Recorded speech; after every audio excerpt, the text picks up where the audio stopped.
this event as they lock in their characters as we head into game one.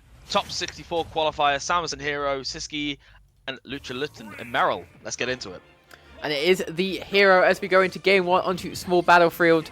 And we'll have to just see what it is that Luchalitten can get going at the moment. Sisqui, interesting runs straight up to the Hero. It's not, yeah, I'm a zoner, so what? I'm just going to hit him in the face anyway. And sometimes that's why I love watching Sisqui. He's not scared to put that pressure on to make you really have to think, oh, everything I know about this Samus matchup doesn't actually always apply here. And yeah, that's why I think Sisqui is a player that manages to be a little bit more consistent with his character than maybe other top reps that we see. Absolutely, absolutely. It's so interesting to see. And again, these baits and punishers playing at this range where you've got the option of the charge shot, but you've also got the option to just straight up scrap. And that's the thing with Sisqui, is that he's so good at knowing when to scrap and when to just let it be, see and react. Oh, and a little bit of a shield there, and we're going to see if we can get a crit on the menu. Not quite. Still going to take a lot of damage and a ledge trap situation here, and Sisqui just electing to run straight back to center stage, punishes with the up B, and now suddenly Luchalitten is in dire straits once again, and very little MP on the board for this Hero main, Meryl. Yeah, it's always scary when you don't have a lot of MP going for you, because you just can't even recover if you're sent off stage. But might just have just about enough. Does manage to get back with the air dodge. Not manage to get the ledge trap. Does Sisqui? I take that back. He rolls behind, just goes for the ledge trap once again. And it does take this first stock. Does reset the mana though, so we'll have to see if Luchalitten can use that fresh set of mana to find the correct spell to finish off this stock. Does find the oomph, does find the psych up. Anything right now is very scary for Sisqui not to get hit by. And is the up tilt just going to take it? You cannot really be approaching that double buff Hero. Especially with now the accelerate going on as well. This is a terrifying character. It's an interesting thing to note that one thing that I've perhaps noticed about Luchalitten's game plan that I'm surprised about is the lack of bounce. What we've been seeing instead is opting for these other buffs such as Oomph and Psych Up, but then using that inherent shield mechanic, as we say it as it comes up there.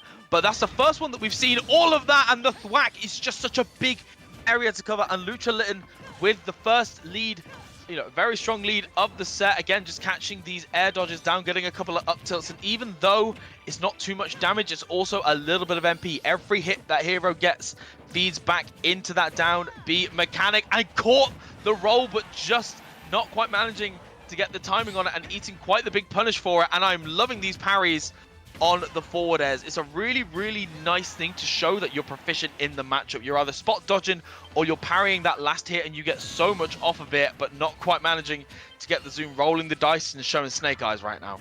Yeah, I mean, does get the bounce though, so it's not all bad. But I do like what you have to say for sure. Like, I think there's two ways you can play, right? You can go, oh, I'm going to sit back, I'll look for bounce, and then that's going to break, I'm going to break your zone that way. Or it's the, I'm going to get the buffs, and now you have to be so scared of me that when are you clicking the charge shot button without me punishing you for it?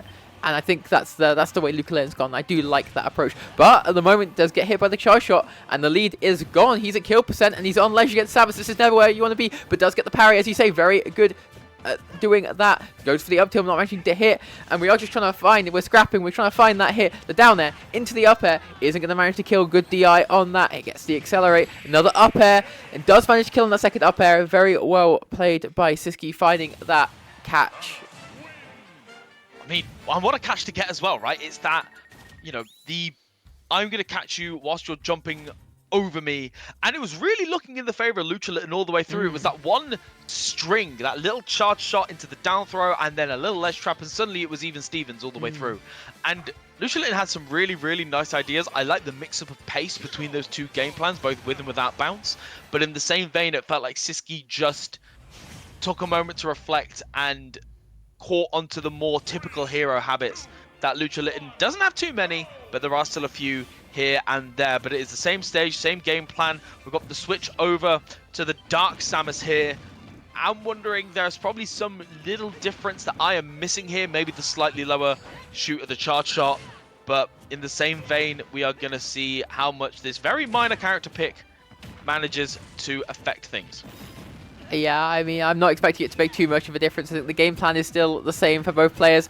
Down smash is coming through on the ledge trap. The morph bombs into just whatever you want to do is terrifying. Gets the back air, looking for the charge shot. The zoom is managed to be found, so Luchalitten getting out of the corner. The RNG gods are favoring him right now. And does manage to get back to this ledge, but stuck on ledge is this hero, and this hero does not want to be there. Does find another zoom to get, just skip the ledge. This time around, hits the up tilt, looking to manage to punish Sisqui, looking for some kind of buff, but doesn't manage to take the psych up there. I don't know if he was just short on mana. Charge shot is now off the table. Does get this psych up, but gets find another zoom. Sisqui is not getting very lucky with just killing this hero, but that dash tech isn't gonna do it. And that stock felt like it should have gone maybe 30 seconds ago, Joycey.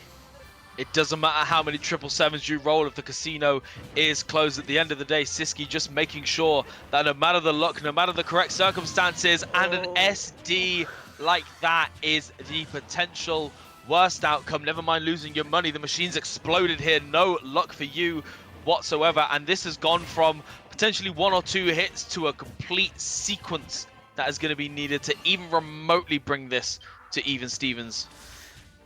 Now, Hero is a character that can do it. You get, you know, if Luchalitten managed to find his kill soon, right there, just with like a boom, then now, you know, there's a few setups we can get, which are, you know, involve crit F smashes that could definitely bring this back. You can never count a hero out, which is why I hate playing against this character. But it does mean if you, as a hero player, you always have that comeback mechanic kind of just built into your character. It's just called RNG. It is indeed, but again, Sisqui, just that element of consistency, has got a really nice idea on what those crazy kill conditions are, and then just making sure that he avoids them. Even if he doesn't get too much himself, it's just that avoidance, but that back air straight to the back of the head and straight into the right-hand blast zone. Sisqui looking very, very comfortable in that game too. Even though that was that SD, which kind of threw things off balance, there's still those elements of comfort that we are seeing from Sisqui as he's beginning to settle into the matchup even more so than we saw in Game 1. Yeah, and I think it's very impressive how well Sisqui still tracks Hero's movement with Accelerate. Both Game 1 and Game 2 ended up with Sisqui reacting to some kind of Accelerate movement and just hitting the hero where he's going to land. And sometimes that can be hard to do if you don't have the matchup experience to know how does Accelerate change heroes, you know, momentum and full speed. So good to see that Sisqi's got that knowledge and using it well. Yeah, we are seeing the parry on the Kaboom as well. And that is the scary part about Hero, is that we've already seen pretty much all the MP gone less than 10 seconds into the game, managing to get 1 or 2 hits here and there. I love that idea, but not quite managing to get it to work out. The lovely tech chase on the down smash, and again, Samus putting you exactly where she wants you, right on that ledge, and then covering it, the down air into the back air, the hocus pocus. I have no idea. Oh, yes, I do. There's a lot of damage that racked up in those few seconds at 160, 120, back down to 0. The stock is gone, Emerald.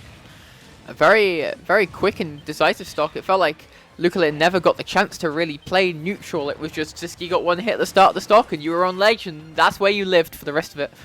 And Luchalitten needs to find a way to kind of not let that happen for the rest of this game, because if you are playing on ledge against Samus, is that's where you have to put up your tent, then that tent is not surviving the weather. It really is not, and we can see even with all of these buffs, the game plan still remains the same. Luchalitten just trying to get anything started. He's getting really thirsty for that kill, but with a lack of MP, your more erratic options are slowly but surely becoming unavailable. But a sizzle all the way across the stage, just about cashing in to be able to get that first stock. 62%. Again, it's Hero. No comeback is undoable, but it is looking a little trickier than usual. Yeah, it's not even just the percent, it's the MP that's missing. And not having the MP means that you just can't, you know, get in to even get the hits. And if you can't get the hits, you can't get the MP back. It's this vicious cycle you can get into with Hero in these situations. But if we can slow down the pace of the game for the next 20 or so seconds, maybe he'll be okay. But at the moment, just not managed to find an opening. Yeah, we're seeing some of these nice little touches that Luchalitten had in that first game. We're not really seeing them too often in this, specifically using that shield mechanic to just get around the projectiles, and also the parries on the forward, as we've seen just a few here and there. I love that fast fall down to try and shield the charge shot, but it didn't matter when that forward air was waiting in the wings the entire time. And here we go. We got some combos here. Bit of Accelerassle. Here we are. Ooh, I like the attempt there with the up smash, but it wasn't quite going to work out. And the Hatchet Man? Luchalitten's really playing the, well, maybe this will work, you never know. And I respect it sometimes. Oh, and just that relentless pressure, even with the up tilt, just being able to get the jabs out afterwards, so damn good. And the Sizzle just intercepting with that slower missile there. And the Psych Up again, just trying to find these buffs, trying to find anything that is going to work out. The bounce online as well. So damn good. The up tilt not going to kill just yet. A cheeky little bang there just to get a bit of pressure going. And the ledge trap, it starts, it continues, and it stops as Sisqui manages to make his way back to center stage. Yeah, it's crazy how consistently Sisqui just seems to get out of these ledge situations, but the snooze does hit. Oh, we don't want to be using a crit RNG there. You want to save that crit for later, Luchalitten, but does manage to confirm the kill. And to be honest, all the talks we were giving, he's I was gonna say only at 40, but then Samus just hit a 2-piece and did another 40%. So.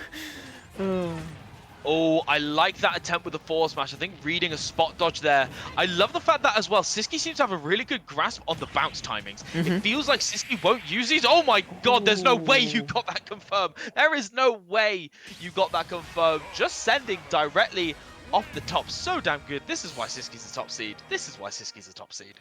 He's looking on form today, for sure. It's good to see. I will have to think. His run is definitely harder. For sure. There are more people, I think, in the top 8 seeds that I can see as a wall to Sisqui than for Lugi, who's kind of a similar seed. They're 3-4, I believe. Yeah.